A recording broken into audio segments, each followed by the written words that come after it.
Thank you so much, Professor Chomsky, for giving me this opportunity to interview you. Let me get to the point about the issue we will discuss today, which will be very much related to what happened in Thailand.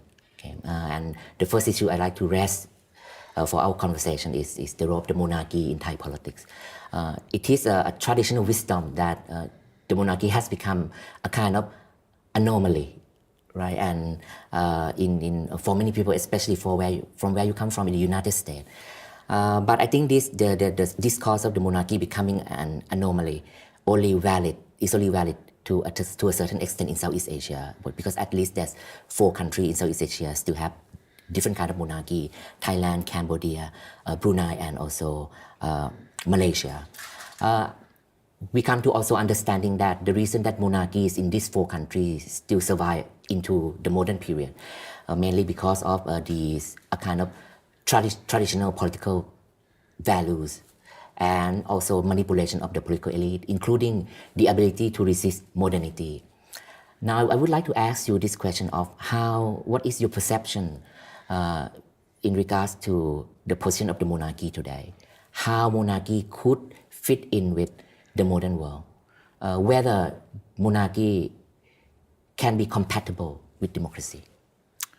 Well, that is a problem that has been faced by the developed societies, the Western societies, for several centuries. And of course, a formal monarchy still remains in many Western countries, England, Spain, Sweden, countries that have moved substantially into the modern world.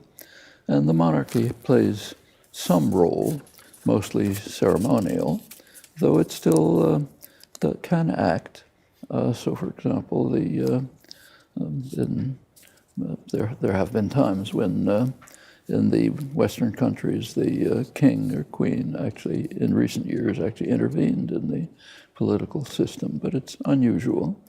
The move that has been made over the centuries is for the royalty to remain as a kind of a symbol of tradition, connection to the past, and so on, but with less and less of a active role in the workings of the society. None. You can see it right now in England, for example, where there's a very live issue as to whether it's being debated right now in Parliament as to whether the planned visit of President Trump would be an insult to the Queen. It's considered significant. In fact, the major newspapers in England actually have correspondents called royal correspondents who just deal with affairs of the monarchy. So now there's a marriage coming up of a woman who's partially black, and that's raising changes in the British royal system. All of this is very much a live part of life in England, same in Spain, same elsewhere. But the move, and it came up in the United States at the time of independence, 1780s. When the Constitution was established, should the president have the characteristics of royalty? Yeah. And in fact, it was not a clear decision. If George Washington, who was elected president, happened to be extremely respected, if he had called for the attributes of royalty, probably the United States would have a semi-monarchical system.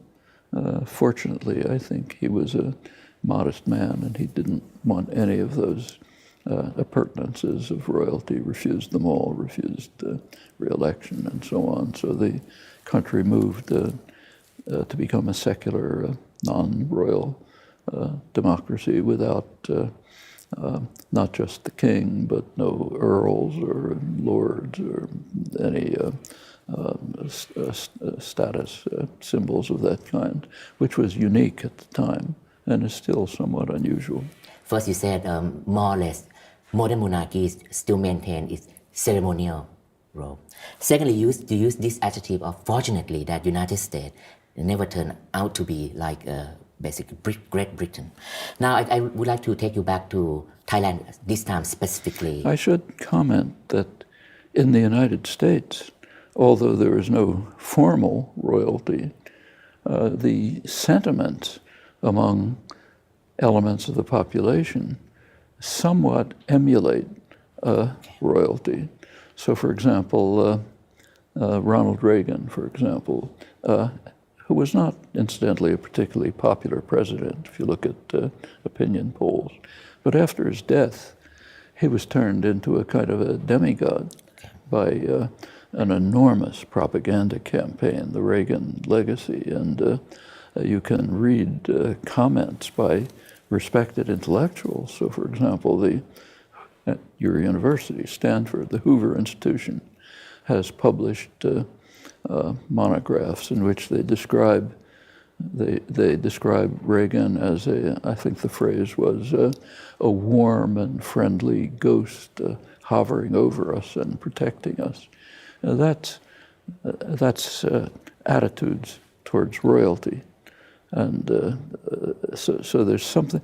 And in fact, when Princess Diana visited the United States, she was treated as a royal visitor, So the attitudes and the sentiments are sometimes there in dangerous ways, even though the formal structures are not there. Okay. Well, but that also paved the way for a good discussion for the next issue. As I said, that it would be more specifically about Thailand now. Many people also argue that the coup of 2014 in Thailand was staged in order that the military in particular would be able to take control of the royal succession. Okay, that is one point. Second point is that it's still very much difficult in Thailand to discuss monarchy and politics openly. I'm sure that you come across the last Majesta Law. Not many countries in the world still have this law, and which protect any critical comment against the monarchy, and could put you in jail for up to 70 to 80 years, something like that. So now this become an obstacle to Thailand's democracy and also human rights. What would be your message to the Thai public at large? Well, my own feeling, not just with regard to Thailand, but quite generally, is that veneration of leaders is a dangerous and threatening characteristic of a society. It's true if you venerate the monarch in Thailand. It's true if at the Hoover Institution at Stanford they describe Reagan as a spirit hovering over us like a warm and friendly ghost. Those are very, it's true if you say Heil Hitler. Any veneration of authority and subordination to external authority carries dangerous implications. And I think societies should find ways to extricate themselves from these conditions of subordination and domination and move in their own ways. Each society has its own way towards establishing true equality and free participation of citizens in affairs of life and of state. It's a long, slow process. Hasn't really been achieved anywhere, but they're part of the general tendency of centuries of modern history has been in that direction. And in general, it's a healthy direction, in my opinion, and there are periods of regression, but impediments should be substantially overcome. Actually, the monarch himself can play a role, pretty much the way George Washington did, just by refusing, by putting aside the aspects of the office that require subordination and veneration. And the public can do it in its own ways. Thailand, of course, has unique problems. It's not just the monarchy. I don't have to tell you, Thailand has been subjected to military dictatorships far back. Phibun, others. The United States, regrettably, has supported the dictatorship strongly, even supported the Thai dictatorship that had aligned with Japanese imperialists during the Second World War. during the Indochina Wars. The United States was strongly supporting the dictatorships because it wanted Thai participation, crucial Thai participation in the assault on Indochina, air bases, troops, and so on.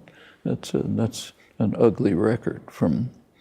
I can't give advice to the Thai. They have to work this out for themselves. But from the point of view of a U.S. citizen, I think the U.S. role has been quite harmful to Thailand and to potential Thai democracy. Before I move on, as an advocate of freedom of speech yourself, what is your opinion on this draconian law in Thailand called Majesta Law, which basically prevent you from criticizing the monarchy? Yeah.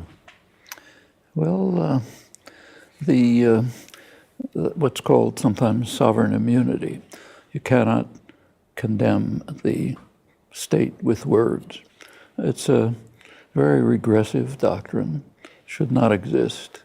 But we should bear in mind that eliminating it is not easy, even in the Western world. Take the United States. The United States is probably, in my opinion, maybe first in the world in protection of freedom of speech. But the Supreme Court struck down this doctrine, sovereign immunity, only in 1964. That's pretty recent. It was in the context of the civil rights movement. The racist sheriff in Alabama charged Martin Luther King and the civil rights movement with libel because they had attacked the state with words. And at that point, the Supreme Court struck down the doctrine. That's the United States. England still has similar doctrines, others do, and they're rarely used, but the doctrine itself is surely unacceptable. Nothing in the social or political system or cultural system should be beyond the possibility of critical discussion. But to overcome this has been a long, harsh, hard struggle, even in the countries where the struggle is most advanced. It's worth bearing in mind. So it's a long road to travel, but it's one that should be traveled. Move back to the issue of the military. You said before that Thailand has been under military rule for, every now and then since we abolished absolute monarchy in 1932. Right now, Thailand is still under military government.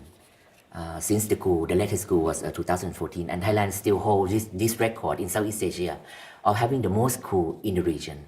Up to this date, I lost count, perhaps 21, 22 coups. This is not something that I'm proud of. Looking around, Indonesia has been able to withdraw military from politics and has become more or less democratic in the past decade. Korea also is another good example of the military, preventing itself from getting involved too much in politics. Looking at Thailand, I'm a bit pessimistic.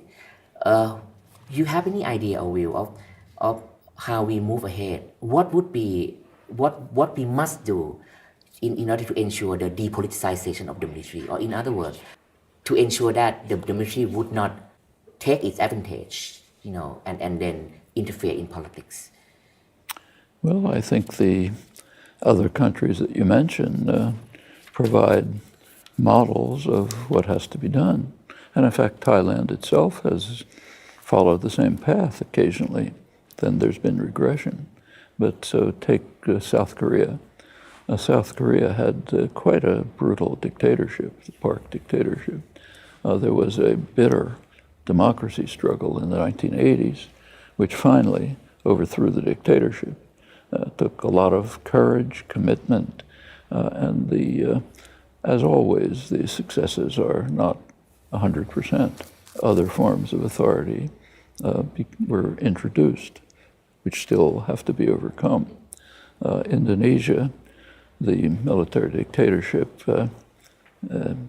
came into power in 1965 with a horrendous massacre. Hundreds of thousands of people were slaughtered. The New York Times described it as a staggering mass slaughter. Then the Suharto government had compiled one of the most vicious and ugly human rights records in the world, invaded East Timor, carried out one of the actions closest to genocide in the modern world. All of this, incidentally, with the strong backing of the United States and its allies, who are guilty and responsible for these crimes and atrocities. And it's not faced here, which is a severe moral crisis in the West, still not faced. But finally, Indonesia, with a uprising student, a lot of student-led and others, did overthrow the dictatorship and has begun a move towards confronting to a limited extent, only limited so far, the crimes of the past and moving towards a degree of functioning democracy. And if you look at the other countries, you see the same thing. Popular struggles and organization do sometimes successfully overthrow harsh dictatorships. Go back to the history of the West, find exactly the same thing. These are the lessons of history. It's never easy, but it can be done with courage and dedication, often step by step, sometimes substantial changes. Let's talk about younger generation, Professor Chomsky. Many people have hope for our new generation, especially with the coming of the social media, that the social media has become a new platform for younger to express what they think in a more free way, since the state can do little to prevent them from saying something on social media. But I also noticed as well that maybe there's also a dark side of younger generation too. Whether if you think that they're active, but whether they are really politically active. A lot of them come across as being too conservative, even though they are from younger generation. In Thailand too, we have new people, younger people, but they seem to agree with what the political elite say. How can we explain this phenomenon of younger generation, but at the same time, they could be so conservative? And this would also link to your support to our student back in Thailand when he want to defy tradition, and look what happened to him. Well, these are, again, not unusual phenomena. If you look over the history of uprisings that have led to significant progressive social change, it's very often young people who are in the forefront. Often students. Part of the reason for that is that students at universities are at a period of their lives when they are probably most free. They've left parental control. They have not yet entered into the burden of maintaining a family, putting food on the table and so on. So that's what the university should be, a period of exploration, free inquiry, searching new ideas and so on. And sometimes that has led to political activism, which has had a significant civilizing effect on the society. Sometimes it leads to passivity, frittering away your time, doing something to enjoy yourself, and accepting the norms and demands of the traditional authority. To try to explain it is impossible. It's trying to explain why human beings who have opportunities make choices one way or another. That's beyond explanation. We can't even explain why a person decides to lift his finger. These are some of the mysteries about human beings that we don't understand. But we see both things happening over time. So take, say, the United States. The 1950s, young people were very passive, obedient, quiet. 1960s, they were leading a social and cultural revolution, which did in fact civilize the society. To try to explain why, you can talk about factors that entered into it in retrospect, but there was certainly nothing predictable. Well, I think we seem to cover more or less the key issue facing Thailand, especially in talking about the two key institutions here. One is the monarchy, and one is the military, and their role and the impact caused on Thai society at large, and also our younger generation. Very last quick one. Given all this information and also the problem Thailand is facing, how should we expect Thailand in 10 years from now, in your own view? What we should expect or what we should hope for. Those are two different things. Okay. Let's begin with what you hope for. What should we hope for and what you hope for? What I would hope for is a dedicated effort to confront the regressive elements of the society, to build on the positive and constructive features of the society, which we did not discuss much but very much exist, and to try to move towards a more just and free social and political community. Can be done. Well, we talk about what we should hope for Thailand. What should we expect from Thailand? Well, what we hope for and what we expect are not the same thing. What we expect, we really can't say. These are matters of will and choice. Yeah. It's up to the people of Thailand to make the decision as to what will happen in their hands. Can't predict it. What we should hope for is a continuation of efforts that have existed throughout the years to struggle to create a more just and free society, overcoming the regressive elements of Thai society and culture, building on the positive and constructive elements which certainly exist. We have not discussed them much, but they're definitely there. Out of this could come a much better future if people make the decision, and it's in their hands, to grasp the opportunities that are available to them, to face the often difficult impediments, often repression that comes with it, and to work towards a better, more just and free world. Professor Chomsky, thank you so much for giving us some time. Thank you. Good to talk to you. Thank you. Thank you.